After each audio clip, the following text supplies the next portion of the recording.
আমরা যারা 1990 থেকে 2000 সালের মধ্যে জন্মেছি আমরা বিশেষ কিছু ছিলাম না, তবে আমরা ভাগ্যবান ছিলাম। যখন আমরা ছোট ছিলাম হাতগুলো জামার ভেতর ঢুকিয়ে রেখে বলতাম আমার হাত নেই।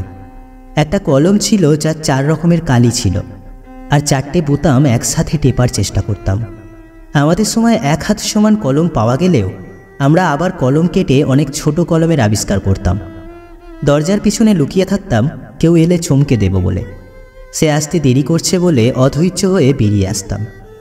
রাতে হাঁটার সময় ভাবতাম আমি যেখানে যাচ্ছি চাঁদটাও আমার সাথে যাচ্ছে। কারেন্টের সুইচের 2 দিকে আঙুল চেপে সুইচটা অন অফের মাঝামাঝি অবস্থানে আনার চেষ্টা করতাম। স্কুলে যাওয়ার সময় সবাই একসাথে দৌড়াদৌড়ি করে যেতাম। ক্লাসে কলম খেলা, খাতায় ক্রিকেট খেলা, চোর ডাকাত বাবু পুলিশ খেলতাম।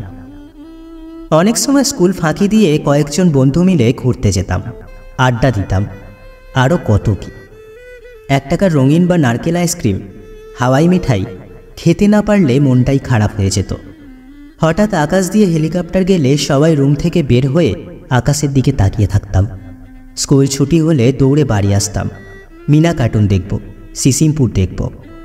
শুক্রবার দুপুর 3টে হলে অপেক্ষা করতাম কখন টিভিতে সিনেমা শুরু হবে, এবং সন্ধ্যার পর আলিফ লায়লা, সিনবাদ, রবিনহুড, ম্যাকগাইভার দেখার জন্য পুরো সপ্তাহ অপেক্ষা করতাম।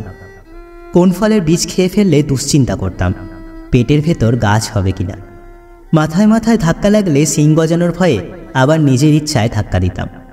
কেউ বসে থাকলে তার মাথার উপর দিয়ে ঝাঁপ দিতাম যাতে সে লম্বা হতে না পারে। বিকেলে কিতকিত, কানামাছি, গোল্লাছু, একে ঋতু না খেললে বিকেলটাই যেন মাটি হয়ে যেত। ফাইনাল পরীক্ষা শেষ হলে তো সকালে পড়া নেই, এত মজা লাগতো যা বলার বাইরে। মামার বাড়ি, দাদুর বাড়ি যাওয়ার এটাই ছিল সময়। ব্যাডমিন্টন, ক্যারাম, লুডো না খেললে কি হয়।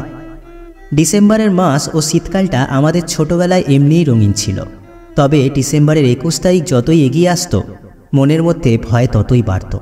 ওই দিন যে ফাইনালের রেজাল্ট দেবে, তাই আর কি।